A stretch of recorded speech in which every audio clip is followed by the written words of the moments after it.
zaman yang canggih ini yang namanya hutang di dalam kehidupan kita sudah seperti keperluan ya.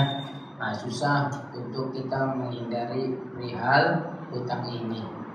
Namun sesungguhnya kita boleh menghindari hutang apabila kita mau menuruti apa yang diajarkan oleh Rasulullah Sallallahu Alaihi Wasallam. Ingat, hutang ini kecil mungkin bagi kita, akan tetapi perkara hukumnya dan akibatnya ya dalam hal hutang ini sungguh amat besar. Maka Allah juga memberikan perhatian penuh tentang perihal ayat hutang ini juga dengan panjang lebar. Ya, satu ayat yang paling panjang di dalam Al-Qur'an adalah apa?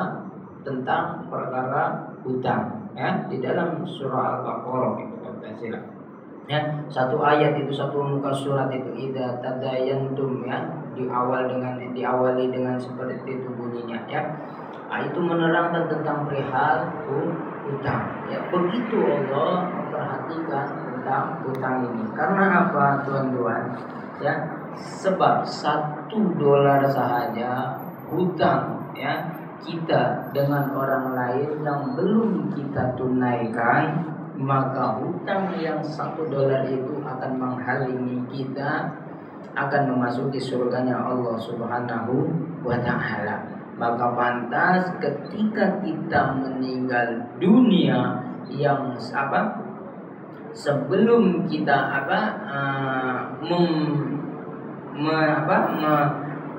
melaksanakan segala bentuk wasiat ya yang kita buat sebelum mati, maka terlebih dahulu yang harus kita selesaikan adalah mengenai perkara hutang. Karena yaitu tadi, dengan hutang yang sedikit pun ya, yang namanya hutang pastinya ia akan mencegah kita memasuki surganya Allah Subhanahu wa Ta'ala. Sungguh amat luar biasa.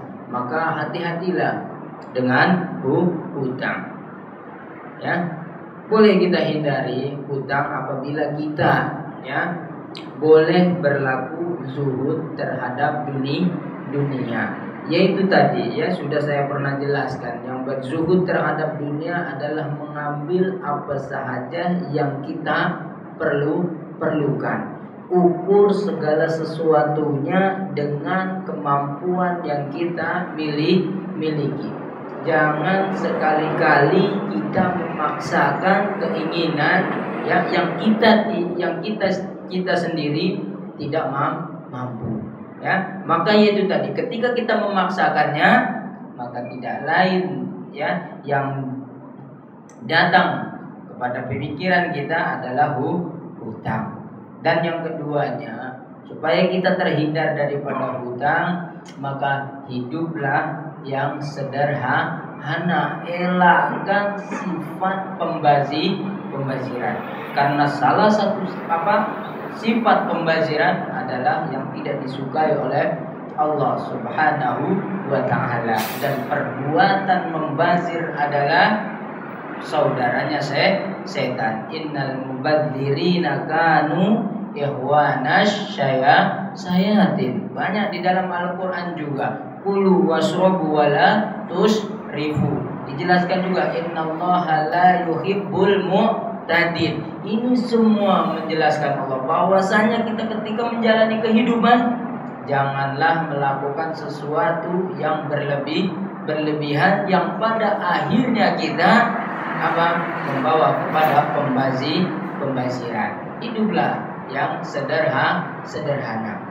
Nah, terus lagi apa? Yang ketiganya, untuk menghindari hutang haruslah kita dalam menjalani kehidupan berjimat. Ada plan seperti mana yang dilakukan oleh Rasulullah Sallallahu Alaihi Wasallam. Rasulullah membuat plan bukan 1 bulan, 2 bulan, 3 bulan.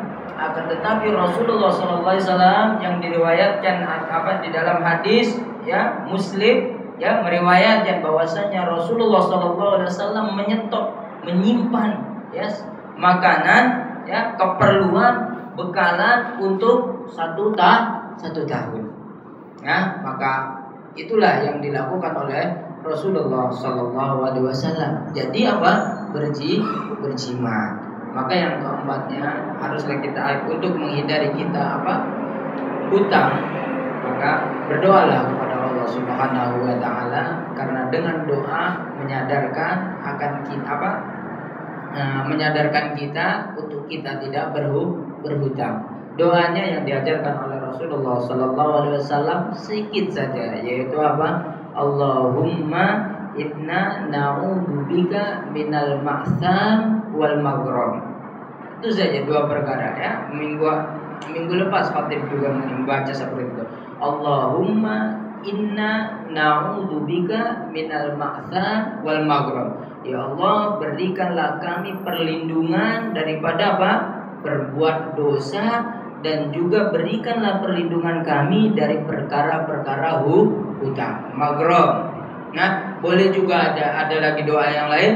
Allahumma inna na'udzubika minal hammi wal hazan wa na'udzubika minal ajzi wal kasal wa na'udzubika minal jubni wal bukh wa na'udzubika min walabatid daini wa qahrir rijal. Ini pun sama, doa supaya kita terhindar daripada perkara hutang. Jadi sungguh saya katakan, orang yang kaya adalah orang yang terbebas daripada hutang.